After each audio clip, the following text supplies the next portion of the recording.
Hey everybody, and welcome back. On this week's video, I'm going to show you guys a little bit more about what I've done with my modular terrain. Now last week I showed you how to create this terrain and I used this piece as an example. Today I'm going to combine it with all the other pieces I made for this set. And of course it's going to look pretty good on this neoprene table mat that I have here. I picked this up from a company called Deep Cut Studios who makes all kinds of different sizes and shapes. These are priced pretty expensive, but you can kind of reduce the cost of that if you get them double-sided like I did here. I've got a couple of them and it just cuts the cost down a little bit more when you've got the multi-purpose functionality. Overall, I created multiple different pieces to go along with this modular terrain, and I followed the same essential instructions that I created in the last video. So you'll see here that a lot of these pieces are flat on top. There's no terrain, there's no rocks or trees, or really anything other than just rock, stone, mud, and grass, and I kept it very flat. I did this intentionally because this helps add to the modular component. I can now stack these one on top of the other, and I can change different height, I can create different environments, which really the versatility of it is key. So grabbing some of my other pieces that I have here, so these are some of the flat pieces, but of course I added toppers. Now like in the first video, these toppers are covered in terrain pieces with brush and sticks and rocks, and it's intended so that once you've got a stack going, you can just drop these on top, and all of a sudden there is a completed piece with plenty of brush and details to just really make the piece look good.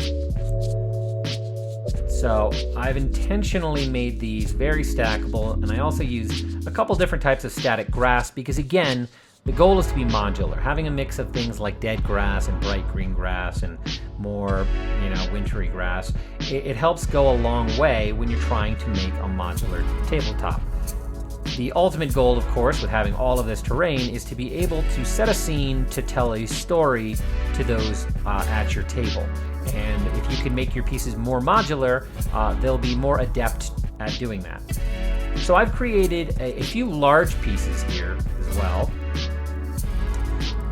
Pieces like this guy, this is about 1/3 of a full sheet. I think they're 8 foot by 4 feet sheets that you can pick up from Lowe's.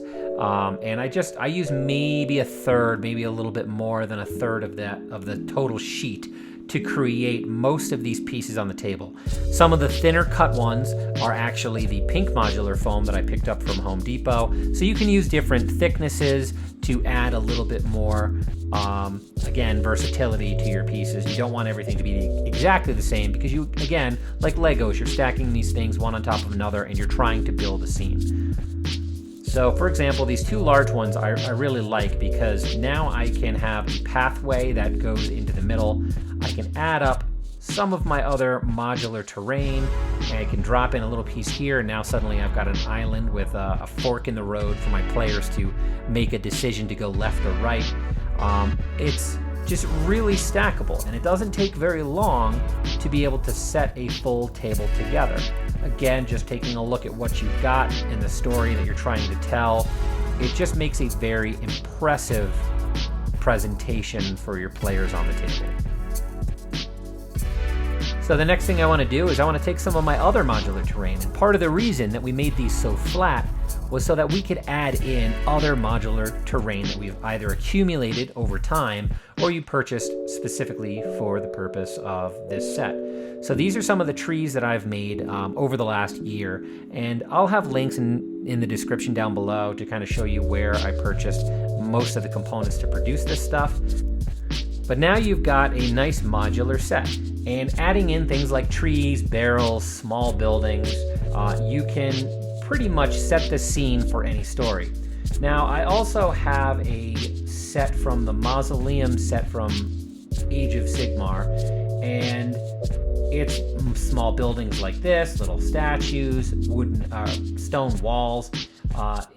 It's an extremely modular little set. Of course, you have to build them and then paint them, but once they're all done, now you've got a little bit more accessories to go onto the table.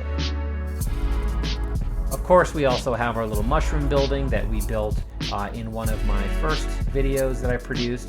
And so now you can just kind of drop that down and create a new scene. I picked up this Rushing Waters pack from Amazon not too long ago, and this thing's actually really cool. It's basically mouse pad material, the neoprene mats that come in different shapes and sizes to mimic water for your tabletop. Obviously, these are flat mouse pad pieces, but combined on the table with your other modular terrain, now you can have water accents, and it's just very easy to just put these pieces down, slide it under this stone piece here,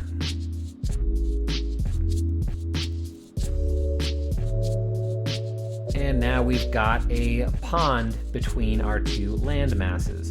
So combining the terrain set that you've made with some other simple accents for terrain adds a lot of additional character to your tabletop. I highly recommend these little things. They're actually really good. I think for $30, the quality of them is nice. The amount of pieces you get to build a river is really good. And I'll show you a larger photo at the end of this video of what these pieces look like. Alright, so here we have the completed table setup that I've done using all of my terrain pieces. Again, I'll have links in the description of the components that I used that I did not create. Obviously, the Age of Sigmar stuff, like this small building right here, and the trees that come along with it are things I didn't create. The trees, obviously I flocked them, but they're actually purchased from Woodland Scenics, and again, I'll have a link below. But overall, you can see it doesn't take very much effort once you've created your tabletop terrain set to put together an amazing table that's going to take your characters on a really awesome adventure. And it gives them a sandbox to play in and explore, where they can then kind of make assumptions. It inspires them to take some chances, make some guesses, role play a little bit more. And this is something that's heavily modular. Again, I could replace any of these components in any order and create a whole new scenery for my tabletop. This is something that when it's all said and done, didn't cost very much money. As a matter of fact, all of the foam pieces in total cost under about $25 to produce them. Get them all cut using a regular blade. You don't need a Proxxon hot wire cutter. All of these pieces 100% were cut on the corners using only a contractor blade. Now, of course, there are three colors that I used. I used the Mod Podge sealer underneath. I used a brown base layer over that black Mod Podge layer. Then I used a gray around the edges, and I dry brushed it in an off-white color. Static grass you can buy in bulk in multiple colors, relatively cheap. And then adding in components like this awesome river piece that I purchased online, made out of that neoprene mouse pad material, was only $30. Under $100, you can have a complete play set that you'll use for years to come at your tabletop. Thank you guys again for checking out my video. If you like this kind of content and you like the builds that we're working on, stay tuned. I'm actually going to move things to a 2-week schedule so that I can start building some more complex projects and start showing off a little bit more detail as we go forward. So thank you all so much again. Be sure to like, share, and subscribe. If you have any questions, let me know in the comments down below. And as always, happy crafting. We'll see you next time.